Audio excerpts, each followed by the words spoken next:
Welcome to Unhinged Magi! Oh man. Good topic for you guys today. Who likes mana drain? I like mana drain. Yes. I like 4 mana drain. And I like 8. Yeah, where's mine? Oh, you didn't bring your mana drain. I didn't even know we were talking about mana drain today. Well, didn't you see my shirt? I did, but I thought you were going to go fix the water. Maybe I was actually.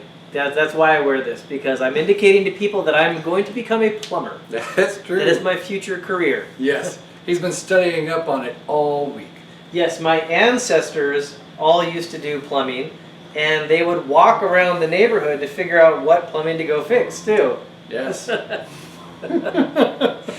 yes, we're going to be talking about mana drain today in the video. Oh, yeah. Who likes mana drain? Raise your hand. I actually think, Stuart, my dog is being loud. I think it's actually probably the best counterspell in all of Magic. But you always have to say, though, there's of course exceptions where other counterspells are better. Like Force of Will clearly has like a necessary role, like a turn 0 in like Vintage and other formats, like to make people think you're tapped out, but you're actually not, or don't have mana showing. So you can't replace that. But short of that, if you have the ability to actually cast a counterspell, mana drain for me is it. Yeah, exactly. And sometimes there might be situations maybe you need to, maybe you're not having your opponent with artifacts and you want to do a power sink and interrupts exist. Yeah. But, you know, other than that, mana drain is freaking spectacular. So here, I'll let you hold 2 of them. Ah, thank you. So mana drain, it's an interesting topic to talk about because this card is only actually legal in 2 formats in all of Magic. It's only legal in Vintage, where you can have 4 of them, and it's legal in Commander EDH, where you can have 1 of them. It is not, however, legal in Legacy. It's actually kind of a weird situation there because most of the time you look at the Vintage ban list, or the restricted list, sorry. The Vintage restricted list, just convert it over to Legacy and say, okay, they're banned here. And this is one of those cards that's not actually restricted in Vintage, but it's banned in Legacy. Yeah. There's not a lot of them on that list, so it's a little bit of an exception. So the first topic I'd like to touch on with this is if you were somebody who bought a box of Iconic Masters and you got one of the new mana drains. Iconic Masters. Great set. Well, I mean, not at the time. At the time, everybody was pissed. But anyways, like it's a cool set. And so if you got a mana drain in that set, boom, you were probably actually very excited about it. Or if you bought Commander Legends, this newer set, you might get a mana drain there. But I look at that and think I would actually be a little bit irritated if I was a person and opened up a mana drain. Other than the financial value, I mean, money. Yeah, take that one piece. If you could take that mana drain and sell it and get cash, okay, great. You know, there's that. But short of that, I'd be looking at it like, here's this card that I almost can't play at all in like any format. I mean, it's can't play it in Modern. Yeah, I could treat it like a Commander card, right? Just like all the other Commander cards. Hence Commander Legends. Made sense to be putting it in there, but did it make sense to put it in Iconic Masters? Yeah, I kind of think no, because people get this card that they just kind of can't play in most places. And the prices of mana drain, like even when it was printed in Iconic Masters, it wasn't a crazy expensive spell. You could pick up like an Italian mana drain for like $100. That's true. It wasn't that hard to get. Now they've gone up more recently in price, but like these ones, the original Legends ones, have gone up in price quite a bit. But yeah, I mean, you can get like a newer mana drain for $50, $60 or something like that.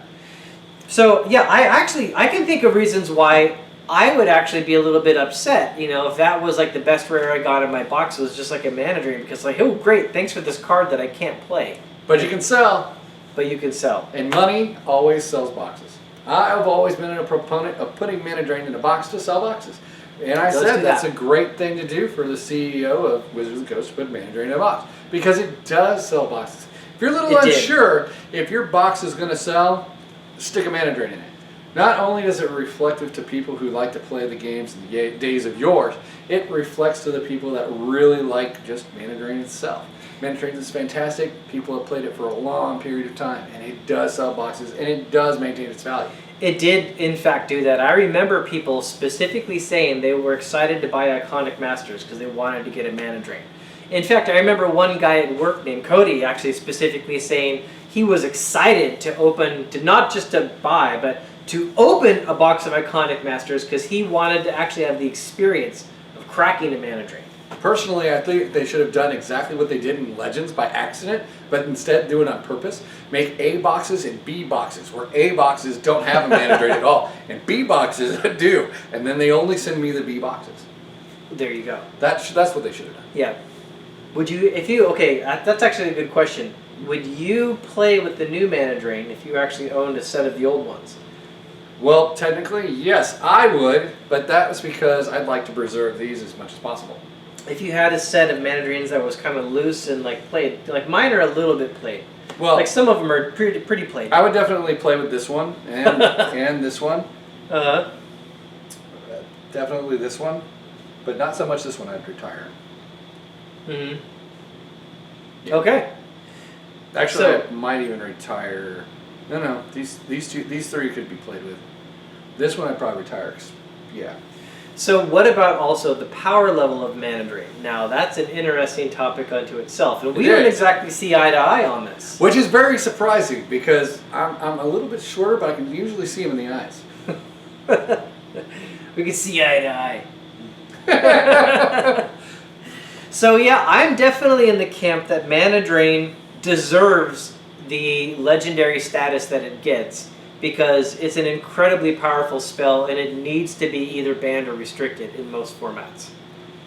I am not in that base camp. I know there's many of you in Edwin's base camp, so, rail and make comments. But yeah, anyways. Actually, I'm very excited to read the comments yes. on this. However, it isn't that OP of a card, okay? It is a counterspell. It does give you a mana ramp, okay? And it does get rid of something of theirs and you gain something. But how many cards actually out there do not this, but you gain something and you gain so much more of something when something else happens? This happens multiple times. They even have spells now from was Urza Saga with blue and 2. What was it? And then it untaps your lands. You get to untap your lands, and whichever land you want to untap, you can. Blue and 2. Blue and 2. It's a counterspell. Oh, the one you were just showing. Yeah. I forgot. Oh, the rewind. Rewind. It's 2 blue and 2 colorless. Yes. It's a counterspell that untaps up to 4 lands. Exactly. Yeah. No, 3 lands. 3 lands. The one you're thinking of is the newer one from which Dominaria. Is 2 blue and 2, which yeah. untaps 4 lands. Yep. It's not the same, obviously. It's a different use. And that one also is non-creatures. Not non-creatures, yes. Yeah. And it's way more expensive with the 2 blue and 2. However, if you think about this counterspell, where it gives you the mana on your next main phase, which is fantastic in itself, if I'm sitting across the table from you, and I keep my 2 blue out there, and I also have a mana drain, I can mana drain whatever you're going to cast with my mana anyways.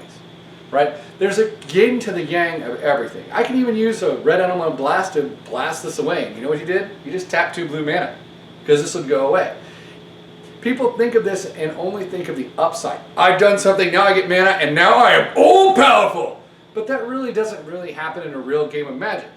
Everybody has counterspells to everything else. Everybody has interactions to everything else. This is one moment of Magic the Gathering. It could be a huge moment, or it could be a nothing moment. We all have that moment where we have our final spell that we can cast at that exact moment, at that exact time, to make it win. 90% of the time, it probably won't just be because you mana drain something. So I've had so many games, way more than I could count, where I mana drained into a game win, basically. Like, the mana drain was such a big swing of momentum that, not only did I shut down something that they needed, but that mana that I dumped into my pool allowed me to not only cast something that I really needed, but then keep other counter magic up and available usually. And that's one of the big pluses. Correct. Because when you're playing a control mirror, especially, and whoever goes first is the one that's going to be not likely to lose the counter war, because you're 1 card down, and you also have a lot of your mana tapped for the thing you're trying to proactively resolve. And the other guy has all his mana open to just say no to you. And so these counter wars can be pretty bad, but mana drain comes in there, and it's now not only do I counter something that you're doing, but this next turn I can keep my counter magic open and then use that drained mana to dump something on the table. In old school it'd be a Jame Day Tome or something like that, or a Disrupting Scepter.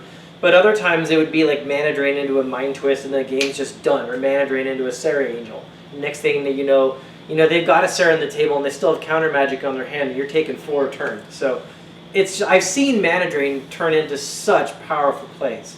You see, I have seen it turn into powerful plays. That's not gonna. I'm not gonna say that's not true, but when I think about mana drain as a whole, it's not going to be every game. Is every game this your win condition? Mm-hmm. Every game. Win condition. Win condition. It's never a win condition. Exactly. No. It's never a win condition. Well, counter spells should never be win conditions. They're answers. Exactly. They're answers to problems. Yeah. And this one gives you a little bit extra.